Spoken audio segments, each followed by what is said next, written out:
Caddis Maximus here, this time with a review of the Husky Home Depot combination intermediate length handle box wrench set.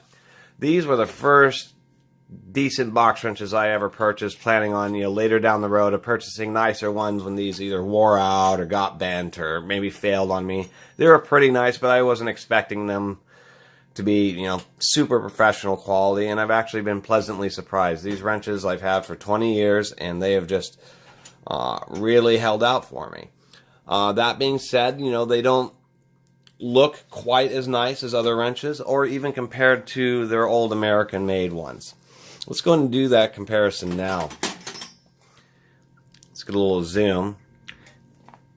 Even though this is Imperial, it's equivalent. So this is what the old American-made ones sold in the 90s looked like.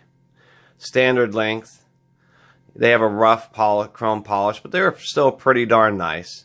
I'm not exactly sure who made them.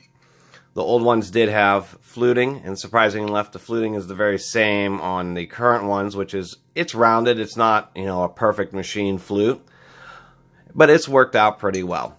Another thing is that the box ends aren't finished quite as nicely as the old ones. See, this one's, real straight and symmetrical. It has the nice little protrusion there.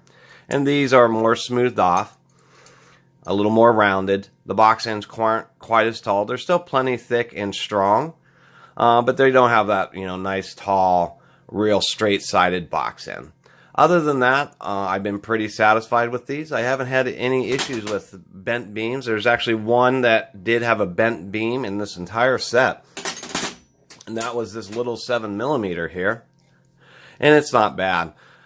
They are made of a quality steel, because even this little 7mm wrench, just trying to flex it, it's extremely rigid. It's really surprising. I mean, here's my pinky. That is a very small, thin piece of metal, and you can barely bend it. So it was at least pleasing that they have a good quality metal and a good heat treatment. Here's another one. This is my 12mm. It's probably been the one that I've used the very most, so you can get an idea of what years of wear are.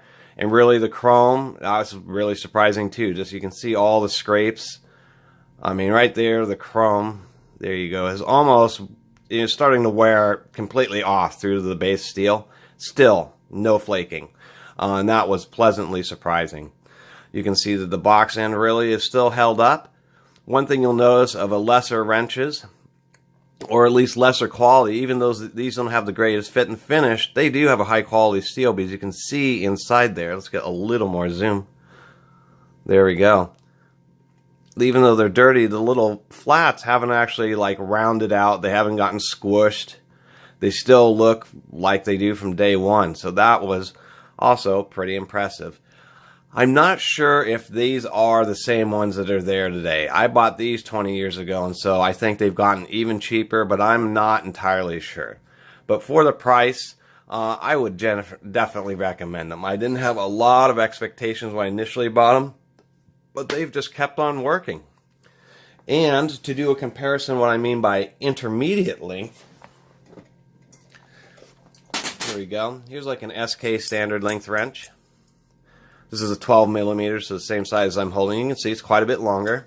And then here we have a little snap-on 10mm against the Husky 10mm. And once again, it is a nice extended handle. So that was another big advantage of these.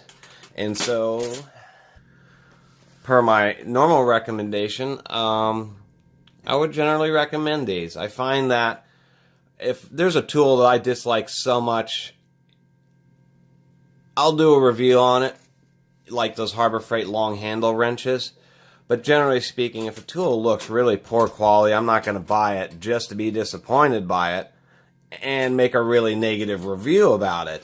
Unless there's a tool where it seems like it's good and it turns out to be very bad, then that's misleading, and I'm definitely going to let people know those situations. But otherwise, you got to evaluate what you're spending and then the kind of tool it is, and whether it's, a good return for your dollar. And these are, I mean, if any of you have these and are thinking of upgrading, I would hold off on it. Continue to use them until they actually fail on you. Or you have a ton of extra money and you just want really nice, snap-on wrenches.